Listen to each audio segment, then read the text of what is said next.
हम लोग पिछले वीडियो में second application of dimensional analysis किए थे to check the correctness of given formula. तीसरा एप्लीकेशन उससे भी ज़्यादा इम्पॉर्टेंट और ज़्यादा इफ़ेक्टिव है और ये है to deduce, to find, to derive relation between given physical quantities.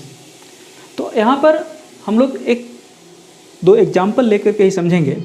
जैसे कि पहला एग्जाम्पल आपको दिख रहा होगा क्वेश्चन में, और पहले एग्जाम्पल में ये साफ लिखा हुआ है ना, कि time period capital T proportional है किस पे, मास है ना, लेंथ और एक्सीलरेशन ड्यू टू ग्रेविटी।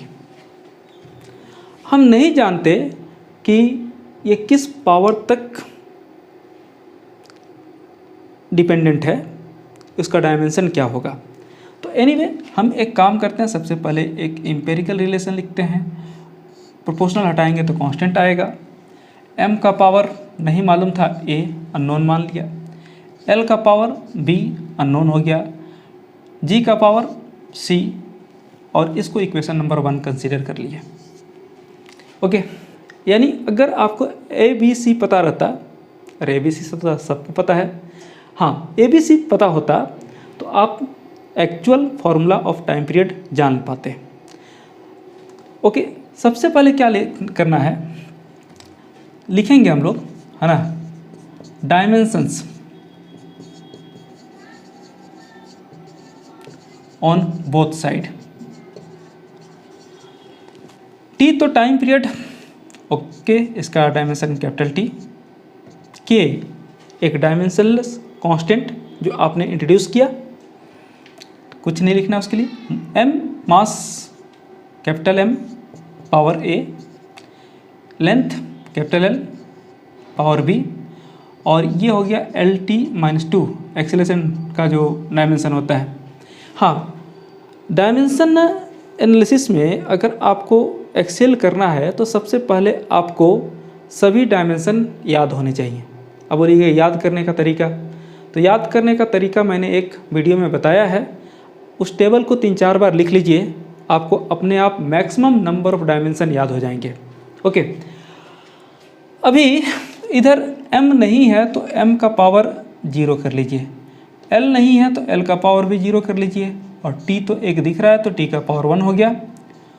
उधर भी सभी m को, m तो अकेले है यानी m का पावर a, l यहाँ पर है, ये l का पावर यहाँ से b और यहाँ से हुआ c, तो b प्लस c कर लीजिए, और t का पावर -2c लिख लीजिए।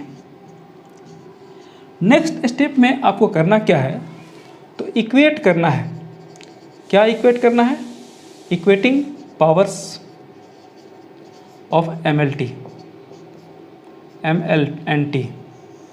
इससे क्या मिलेगा, देखिए LHS में m का पावर 0 और RHS में m का पावर a, यानी a = 0।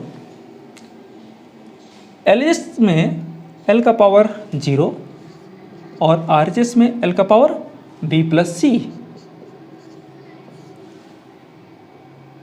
RHS में l का पावर -2c और LHS में 1।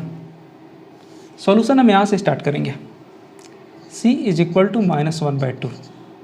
चलिए एक और वैल्यू निकल गया, 2 वैल्यू निकल गए हैं, a और c, बच गया है b, कोई बात नहीं, b c का वैल्यू यहाँ पुट कीजिए, +- -1/2 = 0, b = 1/2।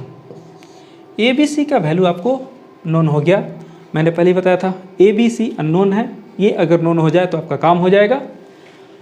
पुटिंग है ना, दीज इन सब को पुट कर लीजिए, इन किस में, 1 में पुट कीजिएगा तो t डायमेंशनलेस कांस्टेंट k तो रहेगा, m का पावर a है ना, m का पावर a यानी m का पावर 0, मतलब मास पे टाइम पीरियड डिपेंड नहीं कर रहा था, वो अपने आप गायब हो रहा है, देख लीजिए ध्यान से।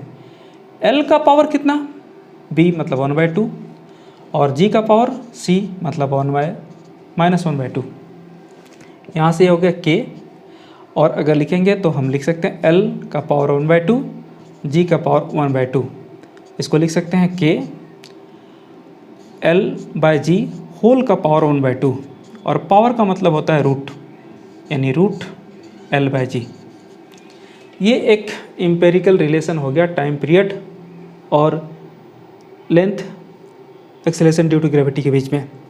एक बात फिर से ध्यान देने वाली बात कि m पे डिपेंड नहीं कर रहा था, वो अपने आप रिमूव हो गया वहाँ से। तो अगर कभी आपने एक्स्ट्रा क्वांटिटी कंसीडर कर भी लिया है तो भी डरने की बात नहीं। फिजिक्स के maximum relations auto corrective mode में होते हैं। ऑटो करेक्टिव मोड में आपने देखा होगा, जैसे MS वर्ड में टाइप करते हैं और ऑटो करेक्ट ऑन रहेगा तो अपने आप वर्ड करेक्ट हो जाते हैं। मोबाइल पे टाइप करते जाते हैं, स्पेलिंग रॉन्ग होता है, उसको अपने आप करेक्ट कर लेता है। फिजिक्स भी अपने आप करेक्ट कर लेता है। क्वेश्चन ने ये सिचुएशन दिया था कि मास पे डिपेंड कर रहा है, लेकिन मास पे अगर डिपेंड नहीं कर रहा है तो मास अपने आप यहाँ से रिमूव हो गया, अपने आप हट गया, हमको कुछ करने की ज़रूरत नहीं पड़ी। हाँ, कमी जो रह गई वो k के वैल्यू की। ये रिलेशन हम लोग जब करेक्टनेस चेक कर रहे थे तो देखे थे यहाँ पर 2 पाई होता है। k का वैल्यू 2 पाई कैसे आएगा, तो एक्सपेरिमेंटल मेथड से हम लोग ला के पुट कर सकते हैं। डायरेक्ट हमारे पास इस मेथड में, डायमेंशन एनालिसिस के मेथड में k का वैल्यू डिटरमाइन करने का कोई अप्रोच नहीं है, कोई सिचुएशन नहीं है। ओके, चलिए यहाँ तक तो हमने कर लिया। एक और एग्जांपल जो आपको बोर्ड पे दिख रहा होगा उसके अनुसार देख लेते हैं। वो भी एक बहुत अच्छा क्वेश्चन है। अभी तक सेंट्रीपिटल फोर्स से आपका बहुत ज़्यादा परिचय नहीं है, फिर भी हम लोग कोशिश करते हैं। तो क्वेश्चन में जैसा कि दिया, सेंट्रीपिटल फोर्स प्रोपोर्शनल है मास, वेलोसिटी और रेडियस। चलिए प्रोपोर्शनल हटाते हैं तो कांस्टेंट लाते हैं। मास का कौन सा पावर नहीं जानते, a। वेलोसिटी का कौन सा पावर नहीं जानते, रेडियस का कौन सा पावर नहीं जानते, तो ABC। यानी ABC यहाँ पर आपके पास अननोन है। अगर इसको फाइंड कर लिया तो आपका काम हो गया। फिर से वही काम करना होगा, writing dimension on both side.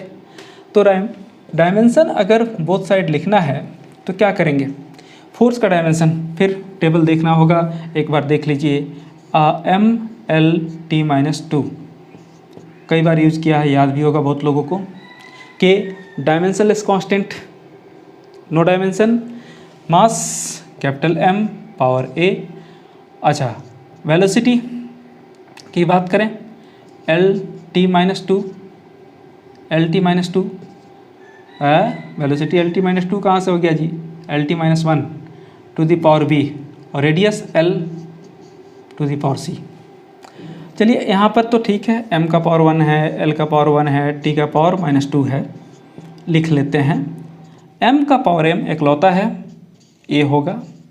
L देखिए इस ब्रैकेट में भी और इसमें भी है, यहाँ से पावर B आएगा, वहाँ से पावर C आएगा, ये B + C आ गया। और T एकलौता है यहाँ पर का पावर -B।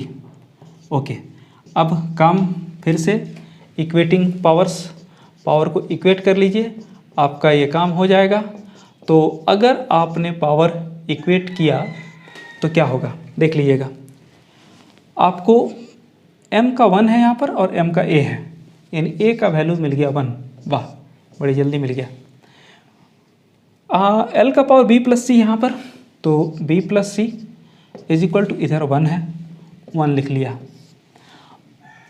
T का पावर उधर -B और यहाँ -2, तो यहाँ से माइनस को हटा दिया तो ये 2 आ गया। चलिए B भी आ गया, यानी A और B आ गया, C चाहिए। B का वैल्यू यहाँ पुट करते हैं, 2 + C = 1। हाँ, तो C = क्या हो गया, -1, याद रखिए। अब इस सभी को इक्वेशन 1 में ला के पुट कर लेना है।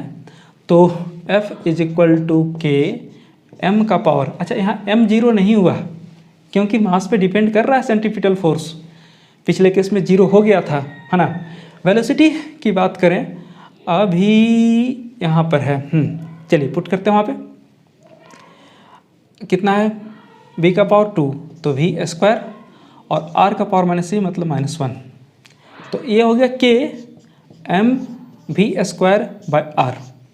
अगर आप सेंट्रीपिटल फोर्स का एक्चुअल फार्मूला देखेंगे तो आपको पता चलेगा K1 होता है, mv² होता है।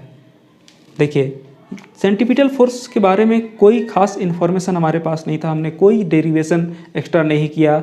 ऐसे सेंट्रीपिटल फोर्स का एक्सप्रेशन ड्राइव करने का भी तरीका है, वो भी आगे आप चल के पढ़ेंगे। लेकिन डायमेंशनल एनालिसिस आपको बिना जाने हुए भी कैपेबल बना दिया कि आप इसको ड्राइव कर पाएँ।